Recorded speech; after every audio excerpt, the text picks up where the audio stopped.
Guys, welcome to Girija tutorial. In this video, I am going to explaining you preamble of Indian Constitution. ఈ వీడియోలో భారత రాజ్యాంగ ప్రవేశిక గురించి explain చేస్తాను. ఇక్కడ మన భారత రాజ్యాంగ ప్రవేశికని చూడొచ్చు. రాజ్యాంగాన్ని ఒక ప్రవేశికతో ప్రారంభించడం అనేది అమెరికా రాజ్యాంగంతో మొదలైంది.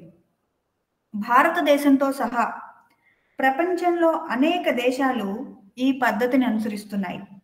రాజ్యాంగం యొక్క ప్రధానాంశాలు లేదా సారాంశము రాజ్యాంగ ప్రవేశికలో ఉంటాయి. రాజ్యాంగం యొక్క గుర్తింపు పత్రమే రాజ్యాంగ ప్రవేశిక అని ప్రముఖ న్యాయ కోవిదుడు, సుప్రసిద్ధ రాజ్యాంగ శాస్త్రవేత్త అయిన ఎన్ఏ పాల్కీవాలా అభివర్ణించారు. రాజ్యాంగ సభలో జవహర్లాల్ నెహ్రూ ప్రవేశపెట్టిన ఆశయాల తీర్మానం ఆబ్జెక్టివ్స్ రిజల్యూషన్ భారత రాజ్యాంగ ప్రవేశికని ప్రభావితం చేసింది. దీనిని రాజ్యాంగ సభ ఆమోదించింది కూడా. 1976లో జరిగిన 42వ రాజ్యాంగ సవరణ చట్టము రాజ్యాంగ ప్రవేశికకు 3 క్రొత్త పదాలను జోడించింది. అవి సోషలిస్ట్, సెక్యులర్ అండ్ ఇంటిగ్రిటీ, అనగా సామ్యవాద, లౌకిక, సమగ్రత. ఈ 3 పదాలని 42వ రాజ్యాంగ సవరణలో యాడ్ చేయడం జరిగింది.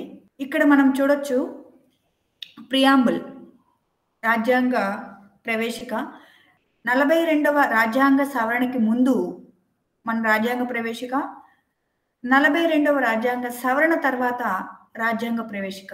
ఈ రెండు చూసినట్లయితే మన రాజ్యాంగ ప్రవేశికలో 42వ రాజ్యాంగ సవరణకి ముందు చూసినట్లయితే We the people of India having solemnly resolved to constitute India into a sovereign democratic republic and to secure to all its citizens.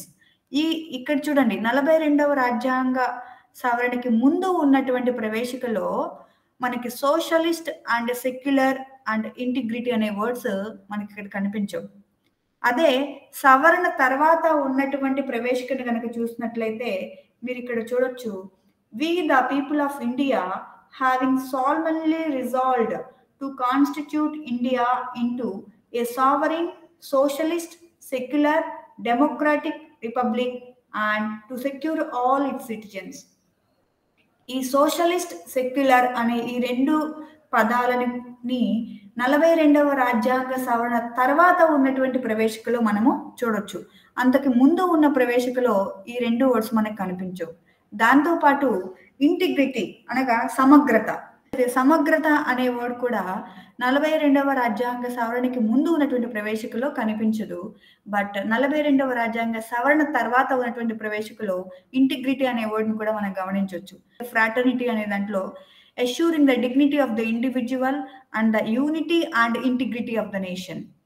ఈ ఇంటిగ్రిటీ అనే వర్డ్ 42వ రాజ్యాంగ సవరణ తర్వాత ఉన్నటువంటి ప్రవేశికలో మాత్రమే మనము గమనించవచ్చు. సో ఒక్కసారి ఈ మన రాజ్యాంగ ప్రవేశిక గురించి ఒకసారి చెప్తాను. We the people of India having solemnly resolved to constitute India into a sovereign socialist secular democratic republic and to secure to all its citizens. భారత ప్రజలమైన మేము భారతదేశాన్ని సార్వభౌమ, సామ్యవాద, లౌకిక, ప్రజాస్వామ్య గణతంత్ర వ్యవస్థగా తీర్చిదిద్దడానికి చిత్తశుద్ధిగా తీర్మానించి పౌరులందరికీ సామాజిక, ఆర్థిక, రాజకీయ న్యాయాన్ని ఆలోచనలో, భావ ప్రకటనలో, నమ్మకంలో, విశ్వాసంలో, ఆరాధనలో స్వేచ్ఛని, అందరికీ హోదాని, అవకాశాలని పెంపొందించే సమానత్వాన్ని మరియు వారందరిలో వ్యక్తి గౌరవాన్ని, జాతి ఐక్యతను, సమగ్రతను నిర్ధారించే సౌభ్రాతృత్వాన్ని కలిగించడానికి మా యొక్క రాజ్యాంగ సభలో 1949వ సంవత్సరం నవంబర్ 26వ తేదీన ఈ రాజ్యాంగాన్ని పరిగ్రహించి చట్టరూపంగా మాకు మేము సమర్పించుకుంటున్నాము అని మెన్షన్ చేయడం జరిగింది. ఇక ఈ రాజ్యాంగ ప్రవేశికలోని మన అంశాలను కనుక గమనించినట్లయితే రాజ్యాంగ ప్రవేశికలో ప్రధానంగా 4 అంశాలని మనం ఇక్కడ చూడొచ్చు. అందులో ఒకటి source of authority of the constitution, రాజ్యాంగ అధికారానికి మూలము. రాజ్యాంగానికి అధికారం అనేది భారత ప్రజల ద్వారానే ఏర్పడుతుంది అని మన ప్రవేశిక తెలుపుతుంది. రెండోది నేచర్ ఆఫ్ ఇండియన్ స్టేట్, భారత రాజ్య స్వభావము. భారత రాజ్యము సార్వభౌమ, సామ్యవాద, లౌకిక, ప్రజాస్వామ్య గణతంత్రం అని ప్రకటిస్తుంది. మూడోది ఆబ్జెక్టివ్స్ ఆఫ్ ద కాన్స్టిట్యూషన్, రాజ్యం యొక్క లక్షణాలు. న్యాయము, స్వేచ్ఛ, సమానత్వము, సౌభ్రాతృత్వము రాజ్యాంగ లక్షణాలని స్పష్టం చేసింది.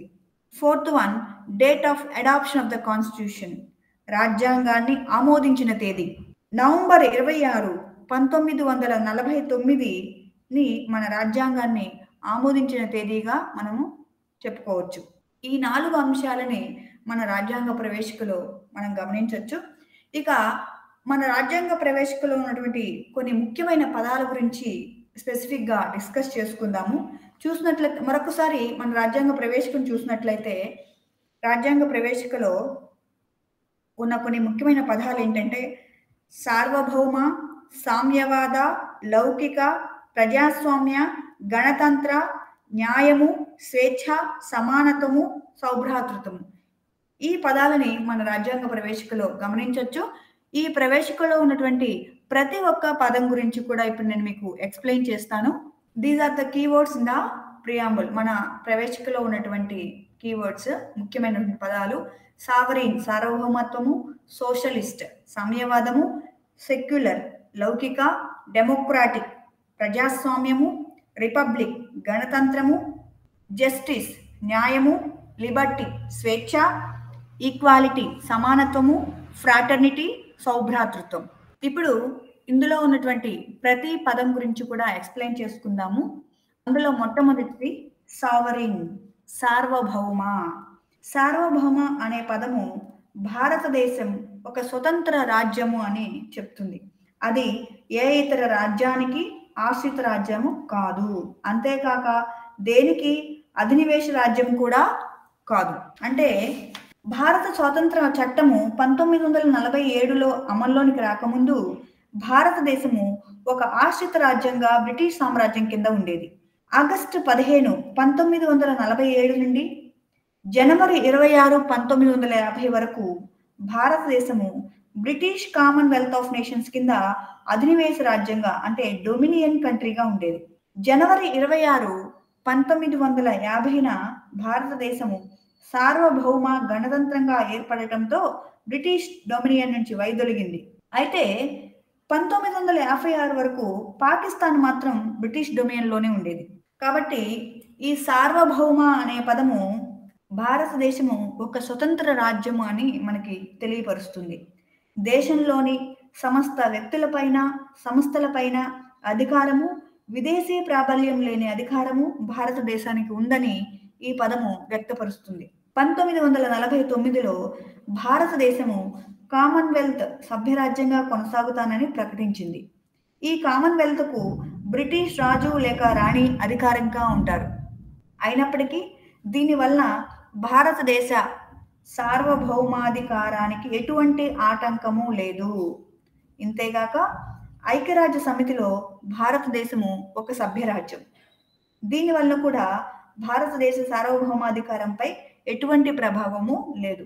భారతదేశము సార్వభౌమాధికార రాజ్యం కనుక దానికి విదేశీ రాజ్యాంగానికి ఏదైనా తన భూభాగాన్ని ఇచ్చే హక్కు పూర్తిగా ఉంది. ఇక రెండవ పదము సోషలిస్ట్, సామ్యవాదము. 42వ రాజ్యాంగ సవరణ ద్వారా 1976లో ఈ పదాన్ని రాజ్యాంగ ప్రవేశికలో చేర్చడం జరిగింది. అయితే ఈ సామ్యవాద భావము రాజ్యాంగంలోని రాజ్య విధాన ఆదేశిక సూత్రాలలోనే ఇమిడి ఉందని గమనించాలి. దీనిని బట్టి రాజ్యాంగంలో ఎప్పుడో నిక్షిప్తమైన భావము ఇప్పుడు ప్రస్ఫుటమైందని చెప్పచ్చు. అంతేకాక 1955లోనే ఆవడి సమావేశంలో కాంగ్రెస్ పార్టీ ఒక తీర్మానం ద్వారా సామాజిక సామ్యవాద వ్యవస్థని ఆమోదించి దానికి అనుగుణంగా చర్యలు తీసుకోవడం కూడా జరిగింది. అయితే మన సామ్యవాదం ప్రధానంగా ప్రజాస్వామ్య స్వామ్యవాదం. ప్రైవేట్ ఆస్తులను రద్దు చేసి ఉత్పత్తి సాధనాలన్నీ జాతీయం చేసే కమ్యూనిస్టు లేదా రాష్ట్ర సామ్యవాదం అయితే కాదు. ప్రజాస్వామ్య సామ్యవాదము ఒక మిశ్రమ ఆర్థిక వ్యవస్థని ఆమోదిస్తుంది. తద్వారా పబ్లిక్ ప్రైవేట్ రంగాలు రెండూ ఈ వ్యవస్థలో ఉంటాయి. మన భారత ఆర్థిక వ్యవస్థను గమనించినట్లయితే ఇది పబ్లిక్ రంగము ప్రైవేట్ రంగాలతో మిళితమైనటువంటి మిశ్రమ ఆర్థిక వ్యవస్థ మన భారత ఆర్థిక వ్యవస్థ. పేదరికము, అజ్ఞానము, అనారోగ్యము, అవకాశాలలో అసమానత్వాలను రూపుమాపడమే ప్రజాస్వామ్య సామ్యవాదం యొక్క ప్రధాన ధ్యేయమని మన సుప్రీంకోర్టు పేర్కొంది. గాంధేయన్ సామ్యవాదానికి ఎంతో ప్రాధాన్యతనిచ్చే మార్క్సిజం, గాంధీయిజంల మిశ్రమమే మన భారత సామ్యవాదం అని చెప్పచ్చు. అయితే లిబరలైజేషన్ సరళీకరణ, ప్రైవేటైజేషన్ ప్రైవేటీకరణ మరియు గ్లోబలైజేషన్ ప్రపంచీకరణ 1991లో వచ్చినటువంటి ఈ నూతన ఆర్థిక విధానం కారణంగా భారత రాజ్య సామ్యవాద విధానాలు క్రమంగా పలచబడుతున్నాయని చెప్పచ్చు. ఇక మూడవ పదము సెక్యులర్, లౌకిక. ఈ లౌకిక అనే పదం కూడా 42వ రాజ్యాంగ సవరణ చట్టంగా 1976 ద్వారా రాజ్యాంగ ప్రవేశికలో చేర్చడం జరిగింది. లౌకిక రాజ్యం అనే పదాలు రాజ్యాంగంలో ప్రస్ఫుటంగా పేర్కొనకపోయినప్పటికీ రాజ్యం యొక్క నిర్మాతలు అటువంటి రాజ్యాన్ని అభిలషించారని, అందుకోసం 25 నుంచి 28వ ప్రకరణలను రాజ్యాంగంలో చేర్చారని 1974లో సుప్రీంకోర్టు అభిప్రాయపడింది. భారత రాజ్యాంగం నిర్దేశించినటువంటి లౌకికవాదము సానుకూల దృక్పథంతో ఉంటుంది. ఈ కారణంగా రాజ్యం దృష్టిలో దేశంలోని అన్ని మతాలు సమానమే. సమస్త మతాలకు రాజ్యము సమాన హోదాని, సమాన మద్దతును ఇస్తుంది. నాలుగవ పదము డెమోక్రాటిక్, ప్రజాస్వామ్యము. రాజ్యాంగ ప్రవేశికలో నిక్షిప్తమైనటువంటి ప్రజాస్వామ్య వ్యవస్థ ప్రజా సార్వభౌమాధికారం అనే సిద్ధాంతం పైన ఏర్పడింది. దీని ప్రకారము ప్రజలే సార్వభౌమాధికారాన్ని కలిగి ఉంటారు. ప్రజాస్వామ్యం రెండు రకాలుగా ఉంటుంది. ఒకటి ప్రత్యక్ష ప్రజాస్వామ్యం, దాన్నే డైరెక్ట్ డెమోక్రసీ అంటారు. రెండవది పరోక్ష ప్రజాస్వామ్యం, ఇండైరెక్ట్ డెమోక్రసీ. ప్రత్యక్ష ప్రజాస్వామ్యంలో ప్రజలు తమ సార్వభౌమాధికారాన్ని ప్రత్యక్షంగా వినియోగించుకుంటారు. దీనికి ఉదాహరణ స్విట్జర్లాండ్. ప్రత్యక్ష ప్రజాస్వామ్యంలో 4 సాధనాలు ఉంటాయి. అవి ఒకటి ప్రజాస్వామ్య సేకరణ, ప్రజా అభిప్రాయ నివేదన, పునరాగమనము, ప్రజా నిర్ణయము. ఒకటి ప్రజాభిప్రాయ సేకరణ, రిఫరెండం, ప్రజాభిప్రాయ నివేదన, ఇనిషియేటివ్, పునరాగమనము, రీకాల్, మరియు ప్రజా నిర్ణయము, ప్లెబిసైట్. ప్రజాభిప్రాయ సేకరణ, రిఫరెండం అంటే ఈ ప్రక్రియలో ప్రతిపాదించిన శాసనాన్ని శాసనసభ ప్రజల ఆమోదానికి పంపిస్తుంది. రెండవది ఇనిషియేటివ్ అంటే ప్రజాభిప్రాయ నివేదన. ఈ పద్ధతి ప్రకారం ప్రజలు బిల్లును ప్రతిపాదించి దానిపై చట్టం చేయమని శాసనసభకు పంపిస్తారు. మూడవది పునరాగమనము, రీకాల్. ఎవరైనా ప్రతినిధి కానీ అధికారి కానీ తన విధులను సక్రమంగా నిర్వహించకపోతే ఓటర్లు అతని కాల పరిమితి కాకముందే తొలగించేస్తారు. మూడవది ప్రజా నిర్ణయము, ప్లిబిసైట్. ప్రజా ప్రాముఖ్యత గల ఏదైనా ప్రధాన సమస్యపై ప్రజల అభిప్రాయాన్ని పొందే పద్ధతి. సాధారణంగా భూభాగ వివాదాల పరిష్కారానికి ఈ పద్ధతి వాడుకలో ఉంటుంది. ఇక పరోక్ష ప్రజాస్వామ్యంలో ప్రజలు తమ సార్వభౌమాధికారాన్ని తాము ఎన్నుకున్న ప్రతినిధుల ద్వారా ప్రభుత్వాన్ని ఏర్పరచుకొని సార్వభౌమాధికారాన్ని వినియోగించుకుంటారు. ఈ తరహా ప్రజాస్వామ్యాన్ని ప్రాతినిధ్య ప్రజాస్వామ్యం అని కూడా అంటారు. ఇది 2 రకాలుగా ఉంటుంది. ఒకటి పార్లమెంటరీ, 2 అధ్యక్ష తరహా ప్రజాస్వామ్యాలు. భారత రాజ్యాంగము ప్రాతినిధ్య పార్లమెంటరీ తరహా ప్రజాస్వామ్యాన్ని ఏర్పరుస్తుంది. దీని ప్రకారము కార్యనిర్వాహక శాఖ తాను తీసుకున్న విధానాలకు, చర్యలకు శాసనసభకు బాధ్యత వహిస్తుంది. సార్వజనీన వయోజన ఓటు హక్కు విధానము, నిర్దిష్ట కాలంలో ఎన్నికలు, సమన్యాయ పాలన, న్యాయ వ్యవస్థ, స్వాతంత్రము, సహేతుకత లేని వివక్షతను రూపుమాపడం వంటి ప్రజాస్వామ్య అంశాలు భారత రాజకీయ వ్యవస్థలో ఉన్నాయి.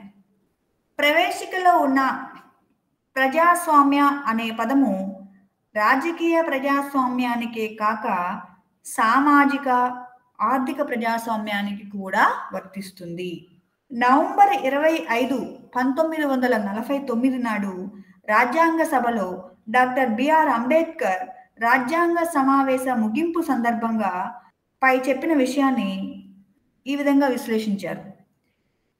సామాజిక ప్రజాస్వామ్యము పునాదిగా లేకుంటే రాజకీయ ప్రజాస్వామ్యానికి మనుగడ లేదు. సామాజిక ప్రజాస్వామ్యం అంటే ఏంటి? అంటే స్వేచ్ఛ, సమానత్వము, సౌభ్రాతృత్వాలను అది సముచితంగా గుర్తిస్తుంది. ఈ స్వేచ్ఛ, సమానత్వం, సౌభ్రాతృత్వం అనే 3 అంశాలు కూడా విడదీయరానివి. ఏ ఒక అంశాన్ని ఇతర అంశాల నుంచి విడదీసినట్లయితే ప్రజాస్వామ్యానికి విఘాతం కలుగుతుంది. సమానత్వం నుండి స్వేచ్ఛను విడదీయలేము, స్వేచ్ఛ నుంచి సమానత్వాన్ని విడదీయలేము.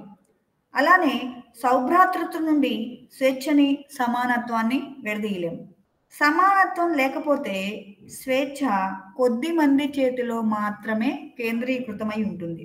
దాని ద్వారా అనేక మందిని విస్మరించడము, స్వేచ్ఛలోని సమానత్వము వ్యక్తి చొరవను కూడా హరించేస్తుంది. కాబట్టి భారత గణతంత్ర, సామాజిక, ఆర్థిక ప్రజాస్వామ్య వ్యవస్థలో ప్రతి పౌరుడికి సామాజిక, ఆర్థిక, రాజకీయ న్యాయాన్ని కలుగజేసి ఒక సమసమాజ వ్యవస్థను నిర్మించడము రాజ్యాంగం యొక్క ఆశయమని 1997లో సుప్రీంకోర్టు వ్యాఖ్యానించడం కూడా జరిగింది. 5వ పదం రిపబ్లిక్, గణతంత్రం. ప్రజాస్వామ్య వ్యవస్థని 2 రకాలుగా వర్గీకరించవచ్చు. అవి ఒకటి రాచరిక వ్యవస్థ, రెండోది గణతంత్ర వ్యవస్థ. రాచరిక వ్యవస్థ అంటే మోనార్చీ, గణతంత్ర వ్యవస్థ అంటే రిపబ్లిక్. రాచరిక వ్యవస్థలో రాజ్యాధినేతగా సాధారణంగా రాజు లేక రాణి ఉంటారు. ఈ రాజ్యాధినేత వంశ పారంపర్యంగా వారసత్వ సూత్రం ప్రకారం అధికారంలోకి వస్తారు. ఉదాహరణకు బ్రిటన్.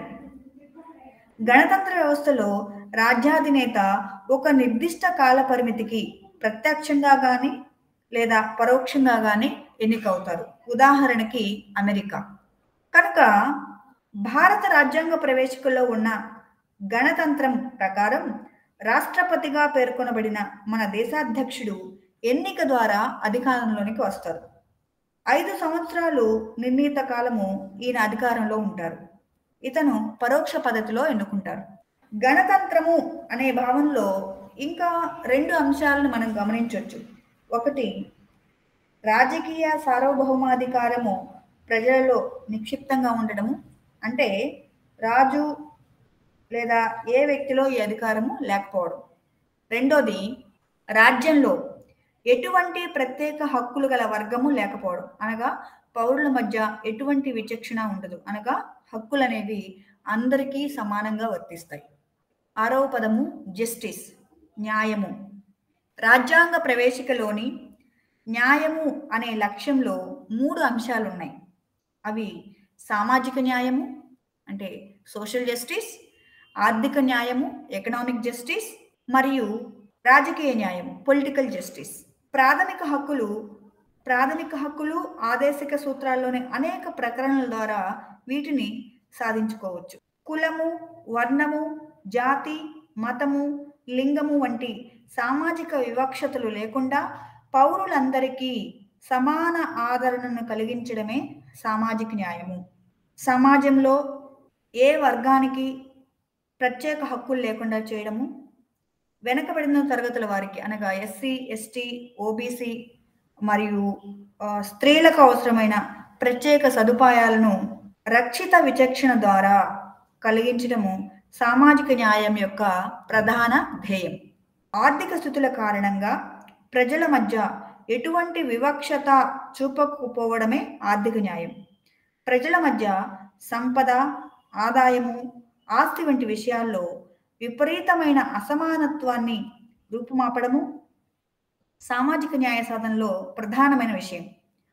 సామాజిక ఆర్థిక న్యాయాలను పొందడమే వితరణా ధర్మం అని చెప్పచ్చు. దాన్నే డిస్ట్రిబ్యూటివ్ జస్టిస్ అంటాం, అనగా వితరణా ధర్మము.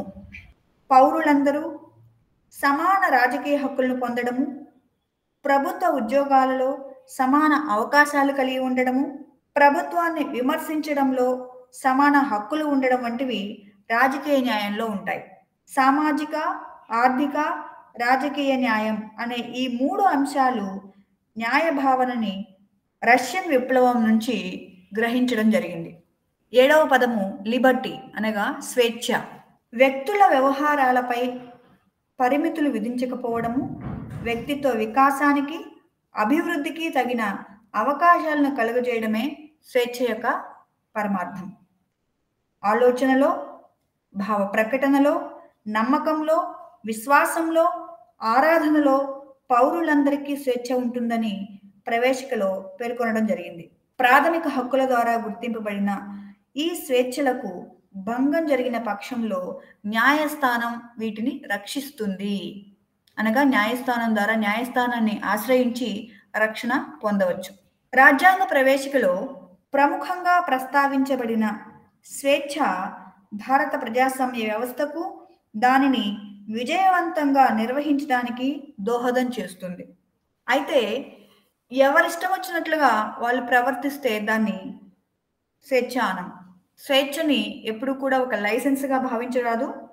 అందుకే రాజ్యాంగంలో స్వేచ్ఛపై సహేతుకమైనటువంటి కొన్ని పరిధులను కూడా విధించడం జరిగింది. కనుక రాజ్యాంగంలోని స్వేచ్ఛ లేదా ప్రాథమిక హక్కులను అపరిమితంగా పరిగణించరాదు. ఈ స్వేచ్ఛ గుణాత్మకమైనదిగా తెలుసుకోవాలి. మన రాజ్యాంగ ప్రవేశికలోని స్వేచ్ఛ, సమానత్వము, సౌభ్రాతృత్వము అనే ఈ 3 పదాలని, ఈ 3 ఆదర్శాలని ఫ్రెంచ్ విప్లవం నుంచి గ్రహించడం జరిగింది. 8వ పదం ఈక్వాలిటీ, సమానత్వము. సమాజంలో ఏ వర్గానికి ప్రత్యేక హక్కులు కానీ, ప్రత్యేక హోదా కానీ ఇవ్వకపోవడము, సమాజంలో ఎటువంటి విచక్షణలు లేకుండా వ్యక్తులందరికీ సమాన అవకాశాలను కలుగజేయడము అనే అంశాలు మన రాజ్యాంగ ప్రవేశికలోని సమానత్వము అనే పదంలో కనిపిస్తాయి. పౌరులందరికీ సమాన హోదాని, సమాన అవకాశాలని రాజ్యాంగ ప్రవేశిక కలిగిస్తుంది. ఈ సమానత్వము 3 రకాలు. 1 పౌర సమానత్వము, సివిక్ ఈక్వాలిటీ, రాజకీయ సమానత్వం పొలిటికల్ ఈక్వాలిటీ, మరియు ఆర్థిక సమానత్వం ఎకనామికల్ ఈక్వాలిటీ. ప్రాథమిక హక్కుల అధ్యాయంలో పౌర సమానత్వం ప్రాథమిక హక్కుల అధ్యాయంలో పౌర సమానత్వం ప్రసాదించే అంశాలు: 1 చట్టమును సమానత్వము, ఇది మనకి 14వ ప్రకటన చెప్తుంది. 2 మత, జాతి, కుల, లింగ, జన్మస్థల కారణాలపై ఎటువంటి విచక్షణ చూపకపోవడము, ఇది 15వ ప్రకటన చెప్తుంది. 3 ప్రభుత్వ ఉద్యోగాలలో సమాన అవకాశాలు, ఇది మనము 16వ ప్రకరణలో చూడొచ్చు. అస్పృశ్యత రద్దు, ఇది 17వ ప్రకరణ. బిరుదుల రద్దు, వీటిని 18వ ప్రకరణ. వీటిలో మనము గమనించవచ్చు. రాజకీయ సమానత్వ సాధనకు రాజ్యాంగంలో 2 అంశాలు ఉన్నాయి. 1 మతము, జాతి, కులము, లింగం ఆధారంగా ఏ వ్యక్తిని ఓటర్ల జాబితాలో చేర్చడానికి నిరాకరించరాదు, ఇది 325వ ప్రకటనలో మనం గమనించవచ్చు. 2 వయోజన ఓటింగ్ పద్ధతిలో లోక్సభ, రాష్ట్ర అసెంబ్లీలకు ఎన్నికలు జరగాలి, ఇది దాన్ని 326వ ప్రకటనలో గమనించవచ్చు. ఆదేశిక సూత్రాలలోని 39వ ప్రకరణ ప్రకారము స్త్రీ పురుష భేదం లేకుండా పౌరులు చాలినంత జీవనోపాధి పద్ధతులను అనుసరించే హక్కును కూడా కలిగి ఉంటారు. 9వ పదము ఫ్రాటర్నిటీ అనగా సౌభ్రాతృత్వము. సౌభ్రాతృత్వము అనగా సోదర భావం. ఏక పౌరసత్వం అనే పద్ధతి ద్వారా రాజ్యాంగము సౌభ్రాతృత్వం అనే భావనని పెంపొందిస్తుంది. భారత ప్రజల మధ్య మత, భాష, ప్రాంతీయ, వర్గ వైవిధ్యాలను అధిగమించి సామరస్యాన్ని, సోదరభావాన్ని పెంపొందించడము ప్రతి భారత పౌరుని బాధ్యత అని ప్రాథమిక విధులలో పేర్కొనడం జరిగింది. దీన్ని మనము 51వ ప్రకరణ ఏలో చూస్తాం. ప్రవేశికలో ప్రకటించిన సౌభ్రాతృత్వము 2 అంశాలని పేర్కొంటుంది. ఒకటి వ్యక్తి గౌరవము, జాతి ఐక్యత మరియు సమగ్రత. సమగ్రత, ఇంటిగ్రిటీ అనే పదాన్ని 42వ రాజ్యాంగ సవరణ చట్టం 1976 ద్వారా మన ప్రవేశికలో చేర్చడం జరిగింది. రాజ్యాంగ సభలోని ముసాయిదా కమిటీలో సభ్యుడైనటువంటి కెఎం మున్షి వ్యక్తి గౌరవము అనే అంశాన్ని ప్రస్తావిస్తూ రాజ్యాంగము కేవలం వ్యక్తి భౌతికాభివృద్ధికి పాటుపడటమే, ప్రజాస్వామ్య వ్యవస్థని పటిష్టపరచడం మాత్రమే కాక ప్రతి వ్యక్తి ఔన్నత్యాన్ని పవిత్రంగా గుర్తిస్తుందని కూడా పేర్కొన్నారు. ప్రాథమిక హక్కులలో, ఆదేశిక సూత్రాలలో వ్యక్తి గౌరవాన్ని పెంపొందించే అనేకమైనటువంటి అంశాలు ఉన్నాయి. స్త్రీల గౌరవాన్ని భంగపరిచే అంశాలని త్యజించడము ప్రతి భారత పౌరుని బాధ్యత అని, ప్రతి భారత పౌరుడు భారతదేశ సార్వభౌమత్వాన్ని, ఐక్యతని, సమగ్రతను పరిరక్షించాలని ప్రాథమిక విధుల్లో పేర్కొనడం జరిగింది. వీటిని మనము 51వ ప్రకరణ ఏలో చూడొచ్చు. జాతి సమైక్యత మరియు సమగ్రత అనగా unity and integrity of the nation పదం అనే ప్రవేశికలోని పదబంధంలో భారతీయులని మానసికంగా, ప్రాదేశికంగా, అఖండంగా ఐక్యపరిచే స్ఫూర్తి ఉందని మనం చెప్పచ్చు. రాజ్యాంగంలోని మొట్టమొదటి ప్రకరణ భారతదేశాన్ని యూనియన్ ఆఫ్ స్టేట్స్ గా పేర్కొంటుంది. భారతదేశము అవిచ్ఛిన్నమైనటువంటి యూనియన్ అని, ఏ రాష్ట్రానికి కూడా యూనియన్ నుంచి విడిపోయే అధికారం లేదని దీని ద్వారా తెలుస్తుంది. మతతత్వము, ప్రాంతీయతత్వము, కులతత్వము, భాషాతత్వము, వేర్పాటువాదం వంటి సంకుచితమైన అవరోధాలను అధిగమించి జాతీయ సమైక్యతను, సమగ్రతలను పెంపొందించడమే మన రాజ్యాంగం యొక్క ధ్యేయం. Thank you for watching the video. మీకు కనుక ఈ వీడియో నచ్చినట్లయితే లైక్ చేయండి, షేర్ చేయండి. అలానే మరిన్ని వీడియోస్ని మీకు నోటిఫికేషన్గా రావాలి అంటే మా ఛానల్ని సబ్స్క్రైబ్ చేసుకోండి. Thank you.